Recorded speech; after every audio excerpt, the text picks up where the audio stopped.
Saudações a todos e a todas no Congresso Internacional Movimentos Docentes. Meu nome é Mariana Campos, curso especialização em neuroeducação pelo Centro Universitário do Norte. Sou graduada em Pedagogia pela União Metropolitana de Educação e Cultura e sou docente, atuo na primeira etapa da educação básica no município de Manaus, estado do Amazonas. Vou fazer minha audiodescrição. Eu sou uma mulher de pele parda, cabelos castanhos, longos, estou trajando uma blusa preta, uso óculos. Ao meu fundo eu tenho uma parede lisa na cor branca. O trabalho intitula-se A Prática Docente e o Ensino Remoto na Educação Infantil, Relato de Experiência, o Agir e Refletir para Alcançar e Incluir.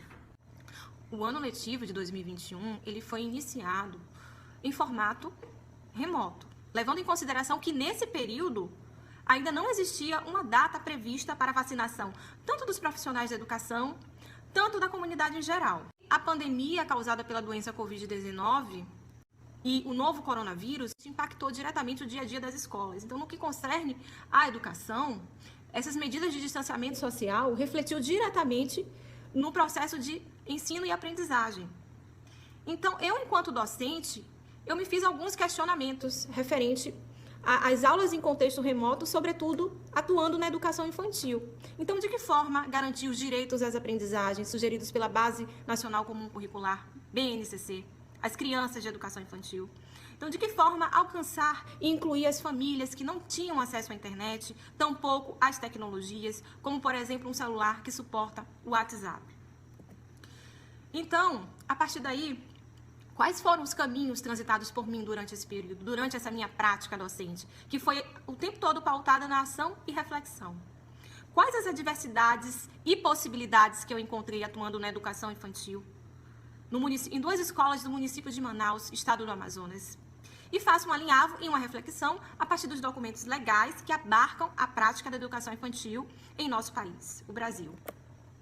Todo o meu trabalho, ele foi fundamentado nos documentos legais. Trata-se de um relato de experiência, então é de cunho qualitativo e descritivo.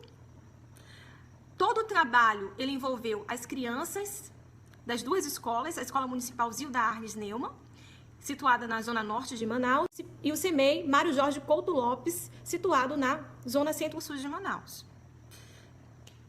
O trabalho ele quando iniciou o ano letivo, mais precisamente no dia 18 de fevereiro de 2021, e vai até o retorno das aulas em formato híbrido, que foi no dia 31 de maio de 2021.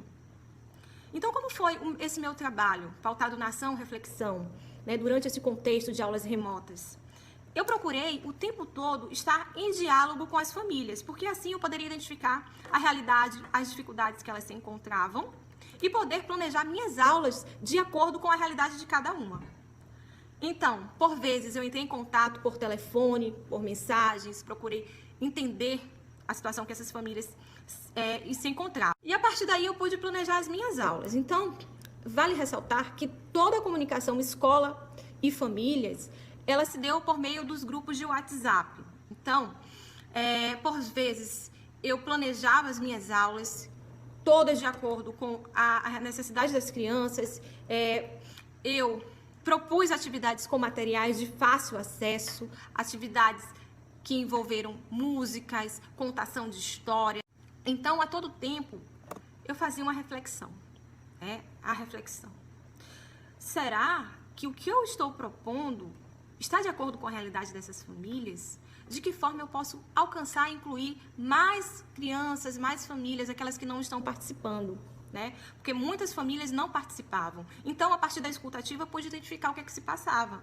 Então, foram vários relatos. Então, foi aí que eu criei materiais impressos para garantir a participação dessas crianças também, que não tinham acesso à internet.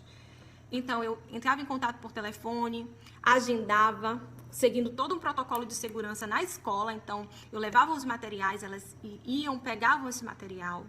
Então, na próxima semana, eu reagendava, elas me entregavam, eu validava esses materiais. E foi aí que eu consegui alcançar essas famílias. Resultados e discussões. Nas aulas, eu contemplei os vídeos com as contações de história, dança, músicas, brincadeiras. Propus as experiências sugeridas pela BNCC. oferecia, através das postagens, as atividades que contemplam as necessidades e os processos formativos das crianças. Entre as principais dificuldades que eu encontrei foi a derrocada das participações, então as participações caíram, né, devido a toda essa desigualdade social que assola o nosso país. Eu pude identificar possibilidades nesse contexto, sobretudo no uso das tecnologias, e identifiquei possibilidades de alcançar essas famílias que não tinham acesso à internet. Então, eu criei materiais impressos, que, como vocês podem ver, aqui na primeira foto eu tenho o cenário que eu criei em minha casa, um cenário capaz de chegar o mais próximo possível à sala de aula da educação infantil, um cenário acolhedor, e no próximo, um dos materiais que eu criei para as crianças. Aqui tem algumas atividades com materiais de fácil acesso, como, por exemplo, pigmentação com tinta de urucum, materiais recicláveis.